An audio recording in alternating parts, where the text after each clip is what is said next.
चलिए ठीक है, ये अब आपके लिए फ्रेश ट्रेड। चलिए भाई, काम करते हैं। मार्केट उसी तरीके का है जिसमें आप थोड़ा ट्रेड्स आपको कमी मिल रही हैं, तो थोड़ा लॉन्ग टर्म की बात कर लेते हैं। हमारे साथ अब ज्योतिवर्धन जयपुरिया साहब जुड़ रहे हैं। ज्योतिवर्धन जयपुरिया साहब ऑफ कोर्स काफ़ी समय से मार्केट को ट्रैक कर रहे हैं, और अब इस समय उन्होंने अपनी खुद की कंपनी खोली है, और मार्केट में काफ़ी पैनी नज़र रहती है उनकी, काफ़ी मिड कैप स्मॉल कैप को लेकर काफ़ी अच्छा एक उनका एक नज़रिया रहता है। तो ज्योति जी, गुड मॉर्निंग। सबसे पहले तो ये बताइए कि इस समय आप मार्केट को कैसे देख रहे हैं, क्योंकि एक थोड़ी सी मैक्रो को लेकर वापस एक वरीज आ रही हैं। कल जो बुलाट साहब ने बोला, और एक थोड़ा सा मार्केट में एक रिस्क फैक्टर वापस आ रहा है कि जो रैली आई थी लास्ट इन्फ्लेशन के बाद, क्या वो कोई कहीं बहुत ज़्यादा तेज़ रैली तो नहीं हो गई थी? क्या मार्केट ने बहुत जल्दी तो अज्यूम नहीं कर लिया था कि पूरा इन्फ्लेशन का जो कंसर्न है वो खत्म हो चुका है? आपका क्या व्यू है?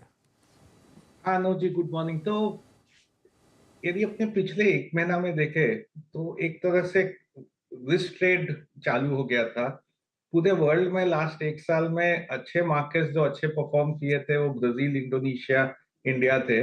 और ये तीनों मार्केट एकदम अंडर परफॉर्म किए लास्ट एक महीने में। पॉजिटिव रहे सब मार्केट, पर relative to global markets underperform किए, इमर्जिंग मार्केट को अंडर परफॉर्म किए, डेवलप मार्केट को अंडर परफॉर्म किए। तो इसका कारण वही था कि एक रिस्क ऑन ट्रेड चालू हो गया था कि अब शायद है ना, जो इन्फ्लेशन डेटा आया यूएस में, उसके बाद फेड एक तरह से है ना जल्दी से पॉज कर देगा।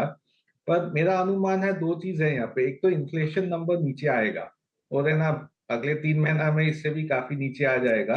पर जो फेड का अनुमान है वो है कि 2% इन्फ्लेशन टारगेट है। जब तक ये 2% नहीं आएगा या 2% के पास नहीं आएगा, इंटरेस्ट रेट हाइक चालू रहेगा। तो इसके लिए कल एक दो फेड स्पीकर्स ने बात किया था, उन लोग ने भी यही इशारा किया कि शायद है ना 75 बेसिस पॉइंट के बदले 50 बेसिस पॉइंट की हाइक चालू हो जाएगी, पर पॉज करने में काफी टाइम है। तो इसलिए मार्केट एक बार थोड़ा सा है ना, मेरे को लगता है रैली देने के बाद अब एक पॉज मोड में आ गया है कि भाई यहाँ से कंसोलिडेट करना चाहिए रैली को। और पिछले एक साल से भारत देखे तो एक तरह से कंसोलिडेट ही हो रहा है, मार्केट मॉडल इज फ्लैट है एक साल में। हाँ, ओके। अच्छा, जब जी अभी इस वक्त करना क्या चाहिए? आई मीन, ट्रेडर्स को तो हम लोग रोज ही रोज अगर आप देखिए एड्रेस करते हैं, बट एज ए इन्वेस्टर इस ट्रेजेक्ट्री का, अच्छा ये ट्रेजेक्ट्री आपको कंफ्यूज इसलिए करती है क्योंकि आप अभी भी वर्ल्ड के बेस्ट परफॉर्मिंग इंडाइसिस में से शुमार हैं। Look at bank Nifty and Nifty closer to its all time high.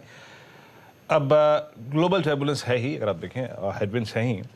ऐसे में एक इन्वेस्टर को कैसे अप्रोच करना चाहिए? उसको लग रहा है कि कहीं हम ऑल टाइम हाई ट्रेजेक्ट्री में और बहुत जल्दी ना चले जाएं, या फिर यहाँ से एक सब्सटेंशियल डिप ना आ जाए since we are I mean facing some headwinds. कैसे अप्रोच करें इस नवंबर दिसंबर जनवरी? आपने अर्निंग सीजन को पूरा देख लिया, इस टाइम जोन को कैसे अप्रोच करना चाहिए एक इन्वेस्टर को? कहाँ कहाँ पे अपॉर्चुनिटी और कहाँ कहाँ पे आपको रिस्क नजर आ रहा है? तो एक तरह से पूरा ब्रॉड मार्केट देखे तो कंसोलिडेशन मार्केट ही रहेगा। कोई ज्यादा ऊपर या नीचे नहीं हम्म। आना चाहिए। पॉजिटिव साइड पे हम्म। फेड की थोड़े ना इंटरेस्ट रेट धीरे धीरे कम हो जाएंगे। नेगेटिव साइड पे इकोनॉमी यूएस में, यूरोप में और एक तरह से इंडिया में भी थोड़ा है ना धीमी गति में हो जाएगी, ग्रोथ रेट कम आ जाएंगे। तो दोनों साइड एक पॉजिटिव नेगेटिव है। मार्केट एकदम सस्ता नहीं है, मार्केट एक तरह से थोड़ा महंगा ही है लॉन्ग टर्म वैल्यूएशन के हिसाब से। तो एक तरह से रेंज बाउंड मार्केट है, अगला 6 महीना भी कंसोलिडेशन का ही अनुमान है। अब ये with in this consolidation market क्या अच्छा करेगा क्या खराब करेगा, हम लोग के हिसाब से यही मैं जिक्र करे आ रहा हूँ कि डोमेस्टिक इंडिया पे ही ध्यान देना चाहिए। जो ग्लोबल स्टॉक्स है, जो भी ग्लोबल रिलेटेड प्लेस है, वहां रिस्क ज्यादा है क्योंकि वहां स्लो डाउन का रिस्क ज्यादा है, वहां पे ना अर्निंग्स का खतरा ज्यादा है। जो डोमेस्टिक स्टॉक्स है उस पर फिर भी अभी भी है ना ग्रोथ अच्छा आना चाहिए, और इसीलिए ना हम लोग की नजर उधर ही है। ठीक है। बैंकिंग में ज्योति जी, एक क्लियर ट्रेंड रहा है पिछले 3 साल में। एचडीएफसी बैंक और कोटक ने ज़बरदस्त अंडर परफॉर्मेंस दिखाई, और आईसीआईसीआई बैंक और एसबीआई ने मैसिव आउट परफॉर्मेंस दिखाई। अब एक हल्का सा हम एक पैसा देख रहे हैं, पैसा वापस वो जो अर्स्टवाइल लीडर्स थे एचडीएफसी बैंक और कोटक, उनकी तरफ जा रहा है। इस ट्रेंड को आप कैसे देख रहे हैं? अब हम लोग का अभी भी है ना एक तरह से कॉर्पोरेट बैंक्स पे ही ज्यादा ओवरवेट है। जो रिटेल बैंक्स थे जो काफी महंगे हैं वो अवॉइड कर रहे हैं। और अगले एक साल में भी काफी है ना एनपीएल जो बारिश था, एनपीएल ईज होते जाएंगे। तो कई एनपीएल कम होने के कारण ग्रोथ ज्यादा आएगा कॉर्पोरेट बैंक में, जहां बड़े बड़े एनपीएल प्रोविजनिंग हुए पिछले 2-3 साल में, वो एनपीएल प्रोविजनिंग नहीं होंगे और वहां बड़ा ग्रोथ आएगा। जो ये रिटेल बैंक है, हाई क्वालिटी रिटेल बैंक है, वो अच्छा करते थे और अच्छा करते रहेंगे, पर वहाँ एक तरह से जो डेल्टा चेंज बोलते हैं ना, जो पहले के अंतर में काफी चेंज है, वो चेंज नहीं आएगा। तो वो एक तरह से अपने ट्रेजेक्टरी पे कंटिन्यू करेंगे। पर ये जो कॉर्पोरेट बैंक है उसमें बड़ा अर्निंग्स ग्रोथ आ सकता है, क्योंकि जो एनपीएल प्रोविजनिंग है वो अभी नहीं रहेगा। तो अभी भी हम लोग है ना ज्यादा ओवरवेट ये कॉर्पोरेट बैंक्स पे ही है, और काफी है ना छोटे बैंक्स भी हैं कॉर्पोरेट बैंक्स में जो अच्छा करेंगे अगले 1-2 साल में। अच्छा सर, ये न्यू एज स्टॉक्स में आप क्या कर रहे हैं? देखिए, चाहे बहुत अच्छी लिस्टिंग थी, जैसे फॉर इंस्टेंस नाइका, जिसने लिस्टिंग में पैसा बना के दिया, पोस्ट लिस्टिंग में पैसा बना के दिया। अब यहाँ पे क्या हो रहा है कि जिन्होंने उन गेंस को ले लिया या फिर जिन्होंने शुरुआत में ही लॉस को बुक कर लिया, फॉर इंस्टेंस पेटीएम, वो तो खुश नसीब रहे, बट जिन्होंने होल्डिंग बरकरार रखी, वो बहुत, अगर आप देखें इस बाजार में इस वक्त हतोत्साहित है, डिमोरलाइज्ड हैं। एग्जैक्टली ऐसी कंपनियों पे इस वक्त क्या करें जब लॉक-इन्स खुल रहे हैं, सेलिंग आ रही है? कैसे अप्रोच करना चाहिए इस स्पेस को? तो वीरेंद्र जी, हम लोग ने तो ये कोई भी न्यू एज लिया भी नहीं था, आईपीओ में भी नहीं लिया था उस टाइम पे, क्योंकि हम लोग का जो है ना एनालिसिस है उसमें रिस्क रिवॉर्ड काफी महत्व रखता है। तो इसमें ना रिस्क काफी नीचे का हो सकता था, क्योंकि ना वैल्यूएशन बहुत महंगे थे, कंपनीज कहीं पे प्रॉफिट नहीं कर रही है। दूसरा हम लोग का अनुमान था, और एक तरह से ये देखने को मिल रहा है कि फेड जब इंटरेस्ट रेट हाइक करेगा, तो ये जो है ना लॉस मेकिंग कंपनीज है, जहाँ पे ना हरदम फंडिंग की दरकार रहती है, वो फंडिंग मिल जाता है तो कंटिन्यू करती है, उसमें है ना थोड़ा रिस्क ज्यादा है, क्योंकि कहीं हो सकता है फंडिंग नहीं मिले, तो एक तरह से खतरा बन जाता है कि भाई ये कंपनी आगे चल सकेगी कि नहीं। तो हम लोग इसको पूरे ये न्यू एज में एक तरह से इन जनरल बोलेंगे तो है ना, कोई गिने चुने चक हो सकता है ले लिए, पर अदरवाइज जनरली अवॉइड किए हैं और अभी भी अवॉइड कर रहे हैं उसको। ओके, ठीक है, अवॉइड करें। एक स्टॉक लेकर आइए जरा, नज़ारा टेक का। काफ़ी टाइम के बाद एक अच्छा खासा मूव इस स्टॉक में आ रहा है। अपने हाई से ये स्टॉक करीब करीब 65% तक गिरा था, और अब लोअर लेवल से थोड़ी सी बाइंग इस समय स्टॉक में आती हुई करीब करीब 7.5% की। न्यू एज की बात हो रही थी, तो यहाँ पर एक क्लियरली एक मूव इस समय आ रहा है स्टॉक में। एक बज रहा है इसका, थोड़ा लॉन्गर टर्म चार्ट लेकर आते हैं और फिर समझाने की कोशिश करते हैं। ज़बरदस्त मूव आया था इसमें, आईपीओ प्राइस से ऑलमोस्ट डबल हुआ था, और उसके बाद इसमें एक वन वे डिक्लाइन स्टार्ट हुआ था, और अब ये देखिए, ये वो डिक्लाइन है जो आपको क्लियरली एक दिखा रहा है कि किस तरीके का यहाँ पर एक डिक्लाइन इस स्टॉक में आया था। ज्योति जी, एक बात बताइए, ये जो अब आईटी स्टॉक्स हैं, मैं एक स्टडी कर रहा था कि इस समय आईटी स्टॉक्स कहाँ खड़े हैं इन टर्म्स ऑफ वैल्यूएशंस। तो अपने जो रीसेंट वैल्यूएशंस है उससे तो थोड़े से करेक्ट हुए हैं, 3 साल के एवरेज पे तो आ गए हैं अब ये, लेकिन 5 साल के एवरेज में अभी भी थोड़ा प्रीमियम है, और 7 और 10 साल के एवरेज में अभी भी काफ़ी प्रीमियम है। तो अब कहाँ पर वैल्यूएशन रीसेट होंगे आपके हिसाब से? तो अनुज जी, इसमें दो चीज है, एक तो वैल्यूएशन और दूसरा इनका जो ग्रोथ आउटलुक है। तो एक तरह से अभी सबसे ज्यादा दिक्कत आ रहा है कि ग्रोथ आउटलुक पे थोड़ा क्वेश्चन मार्क है, क्योंकि यूएस में काफी पेन चालू हो रहा है और काफी पेन आना बाकी है। तो उधर विजिबिलिटी ऑफ अगले साल का जो ग्रोथ है ना, वो काफी क्वेश्चन मार्क है। तो एक तो है कि भाई ग्रोथ विजिबिलिटी नहीं है, तो अपने इसको क्यों लेवे।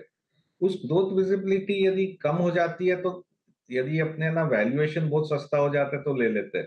तो अभी ये वैल्यूएशन हाई से सस्ता हुआ, पर ऐसे कोई एकदम कंपेलिंग नहीं हो गया कि ठीक है ग्रोथ विजिबिलिटी नहीं है पर लॉन्गर टर्म ये कंपनी तो अच्छा ही करेगा, तो इस बार अभी ले सकते हैं। तो मेरे ख्याल से अगले 6-8 महीने में भी, जब तक यूएस का थोड़ा रिसेशनरी ट्रेंड नहीं देखने मिलता है और यहाँ पे ना थोड़े ग्रोथ की दिक्कत नहीं आती है, एक बार अवॉइड करना चाहिए आईटी स्टॉक्स को। टी स्टॉक्स पर आप देखें, ज्योति जी का व्यू था। अच्छा, एक एक करके एक दो स्पेस और ज्योति जी जिसको हम डिस्कस करना चाहेंगे आपके साथ। अभी आई मीन ग्लोबल हेल्थ की लिस्टिंग के साथ, आई मीन हमने देखा post Covid, I mean Apollo hospitals में सबने पैसा बनाया, बहुत अच्छी वेल्थ क्रिएट करी। उस दौरान आई मीन CY20 में, सेकेंड हाफ में, CY21 में डायग्नोस्टिक स्टॉक्स ने पैसा बना के दिया, बट अब आपको भी मालूम है, मेरे को भी मालूम है, वहाँ पे प्राइस चैलेंजेस हैं, प्राइस बहुत छिड़ चुकी है। बट ग्लोबल हेल्थ एक और नाम, और आई थिंक सबसे शायद भारत में प्रतिष्ठित नाम अगर आप देखें मेडिकल व्यवस्था का है तो यही है। आप इस स्पेस को कैसे सर अप्रोच कर रहे हैं? Now we have 3 or 5 candidates in this space. तो ये सेक्टर में अपने देखे, और ये कई बार होता है मार्केट में, जब एक तरह से एक सिक्लिकल रीजन के कारण अर्निंग्स ग्रोथ बढ़ जाती है। जैसे कोविड था तो कोविड के कारण इनकी अर्निंग्स ग्रोथ बढ़ गई थी, काफी डिमांड इंप्रूव हो गए थे। तो उस टाइम मार्केट उसको कई बार है ना वैल्यूएशन जो दे देता है कि ये जो 1 साल का ग्रोथ है, ये ना अगले 5 साल में भी ऐसा ही ग्रोथ कंटिन्यू करेगा। तो हम लोग इसको जनरली अवॉइड कर रहे थे, क्योंकि हम लोग का अनुमान था कि वैल्यूएशन बहुत महंगा हो गया है। स्पेस एक तरह से अच्छा है कि इसका डिमांड बढ़ते रहेगा, पर वैल्यूएशन महंगा हो गया था, और ये यहाँ पे डिस्ट्रप्शन का उम्मीद काफी था कि डिस्ट्रप्शन हो जाएगा। तो अभी भी हम लोग ने इस स्पेस पे ज्यादा है ना खरीदारी की नहीं है, क्योंकि वैल्यूएशन थोड़े और नीचे सेटल डाउन हुए तो ही ये रिस्क रिवॉर्ड में अट्रैक्टिव होता है।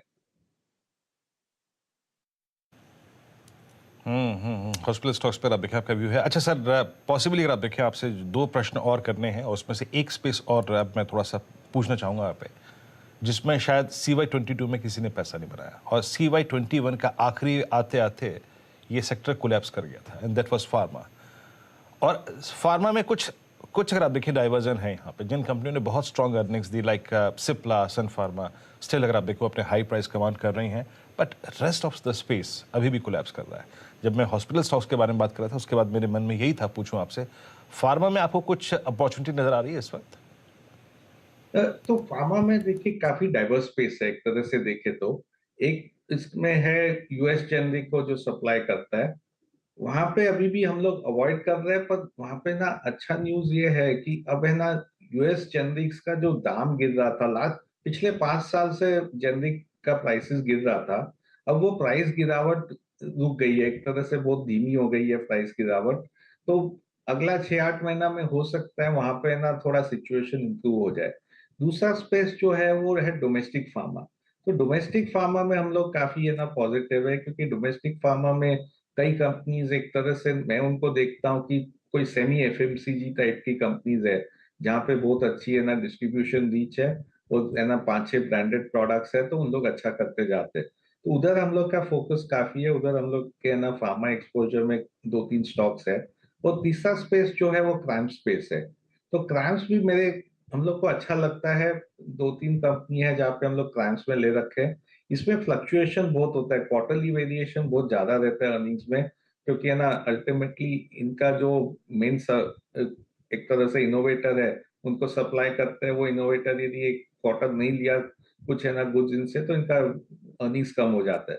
पर मेरे ख्याल से क्राइम स्पेस और डोमेस्टिक फार्मा पे ज्यादा ध्यान देना चाहिए। ये जो यूएस जेनरिक्स है जो है ना, जिसमें 3-4 अपने सबसे बड़े मार्केट कैप कंपनीज है, उस पे अभी भी हम लोग थोड़ा ना कॉशियस है। ओके, आपका ये फॉरवर्ड रिव्यू था सर। अब आखिरी प्रश्न आपसे यहाँ पर, हमने इस चर्चा की शुरुआत में बैंक से बात कर ली, और बैंक्स ने अगर आप देखें सबने पैसा बना के दिया है।